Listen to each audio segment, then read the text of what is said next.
Porque mesmo fazendo todos os tratamentos depois da cirurgia plástica no pós-operatório, às vezes a gente ainda não vê o resultado esperado.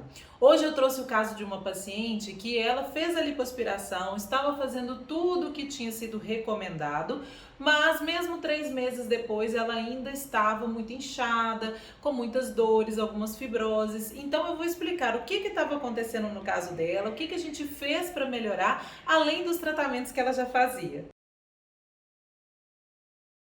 Bem-vindos a mais um vídeo aqui do VCP. Eu sou Juliana Oliveira, sou fisioterapeuta e nutricionista, e hoje então eu vou falar um pouco mais sobre essa questão às vezes de você que fez a cirurgia ou está planejando fazer e muitas vezes não vê o resultado que espera ali no pós-operatório. Por mais que passe o tempo, você ainda não vê uma evolução satisfatória, ainda se sente muito inchada, tem muitas dores, como foi o caso dessa paciente que eu vou falar um pouquinho mais hoje aqui para vocês.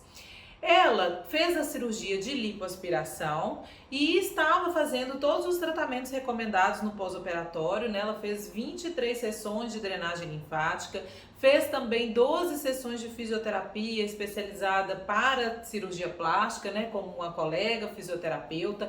Então ela estava fazendo tudo o que estava a seu alcance para poder melhorar o resultado. Mas ainda assim, depois de 3 meses de pós-operatório, ela ainda se sentia muito inchada, tinha muitas dores na região ali da cintura. Então eu vou mostrar aqui como que ela estava, né, nessa época. E o que a gente então começou a fazer, além daquilo que ela estava já, né, trabalhando, para poder melhorar mais os seus resultados. A primeira coisa que eu pedi para ela fazer foi que ela respondesse o teste metabólico para ver se realmente existia alguma coisa ali na alimentação que pudesse talvez não estar contribuindo muito com todo esse processo.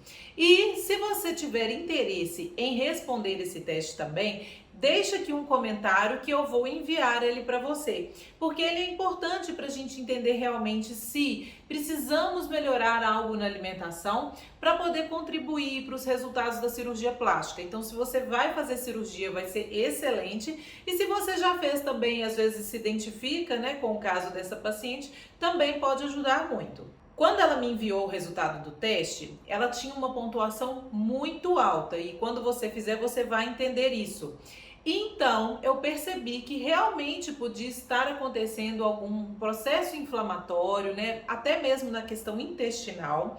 Ela me falou que o intestino dela funcionava regularmente, era normal, porém ela tinha muita distensão no fim do dia e também uma produção aumentada ali de gases. E isso também já é um sinal, né, de alerta, são sintomas que a gente começa a pensar se tem algo realmente na alimentação que pode não estar contribuindo. A partir disso, então, ela entrou para o programa NutriPlast e eu fui fazendo o acompanhamento com ela para a gente realmente reajustar toda essa alimentação. Então, a gente já foi retirando ali os alimentos que são mais inflamatórios e também fomos percebendo quais outros alimentos poderiam estar gerando esses sintomas, porque isso, gente, é muito individual. A gente tem, né, os alimentos que são realmente mais inflamatórios, a gente começa a fazer a pesquisa por eles, mas cada pessoa, às vezes o alimento que faz mal para você não é um alimento que faz mal para mim. Então a gente tem que fazer uma pesquisa um pouquinho mais aprofundada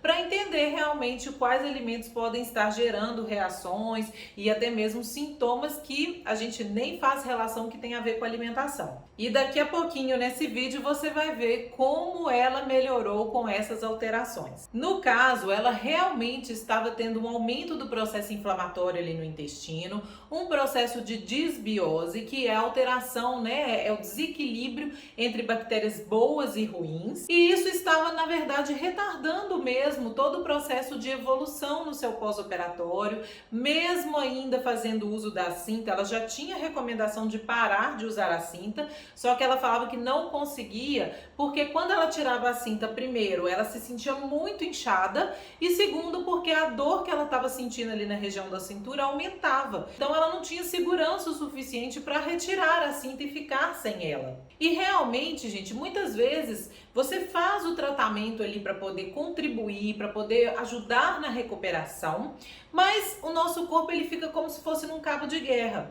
Você tem, por um lado, um estímulo para poder ajudar, para poder realmente reorganizar o tecido ali que está desorganizado depois da cirurgia, mas por outro lado, a sua alimentação diária não contribui, né? Faz um efeito contrário, gera esse processo inflamatório, um aumento do estresse oxidativo, e aí você realmente não consegue ver uma melhora, porque fica ali um brigando com o outro, tratamento para ajudar, porém a sua alimentação não ajuda. E acaba que o resultado ele fica se arrastando por muito tempo, né? Você não consegue ver o resultado na velocidade que você poderia ver se tivesse essa associação da alimentação com os tratamentos. Depois então que a gente conseguiu descobrir os alimentos que estavam causando essa inflamação, todas essas alterações, e que no caso dela era o leite, alguns derivados, couve-flor e cebola, veja bem, né? Alimentos que a gente às vezes talvez nunca pensaria. Nós fizemos também todo o processo de reequilíbrio intestinal, igual eu explico lá no programa NutriPlast, e veja só como melhorou o aspecto do abdômen, o aspecto do tecido dela em geral. Eu também fiz algumas orientações sobre alguns movimentos que ela deveria fazer para essa região da cintura, que ela estava sentindo muita dor, que também eu explico lá no programa. Essas mudanças na alimentação e essas orientações que eu passei para ela vieram como um auxílio mesmo para poder contribuir e ajudar no tratamento que ela já estava fazendo. Por isso que eu falo que essa integração entre a nutrição, a fisioterapia, a drenagem linfática e a cirurgia em si é muito importante para poder realmente você ter uma recuperação mais rápida. Agora, finalmente, ela consegue ficar sem a cinta, ela não fica mais inchada como ficava antes. A região ali da cintura, que ela ainda apresentava algumas aderências, melhorou significativamente. Ela não sente mais dor como ela sentia antes, também quando ela chegou para ter o meu acompanhamento. Então, esse conjunto de estratégias é importante para que você realmente tenha uma recuperação aí muito mais tranquila da sua cirurgia. Eu fico imaginando se ela tivesse feito essas alterações, essa investigação alimentar antes mesmo da cirurgia dela, provavelmente ela não teria tantos incômodos ali no pós-operatório, porque a parte da alimentação já estaria também contribuindo para o resultado final. Então, por isso que eu falo, se você conhece alguém que vai fazer cirurgia plástica, compartilhe esse vídeo, né, para a pessoa poder entender tudo que vai contribuir para o resultado final da cirurgia dela. E se você já realizou também a cirurgia e ainda não está vendo um bom resultado, né, está sem entender por que ainda está tão inchada ou está sentindo dores, como essa paciente estava, depois conheça aqui embaixo, eu vou deixar aqui nos comentários também o link do programa NutriPlast, que é o que eu desenvolvi para poder ajudar em todo esse processo mesmo da cirurgia, certo? Eu espero que você tenha gostado desse vídeo. Se você gostou, deixa um like para eu saber e em breve eu volto. Até lá, tchau!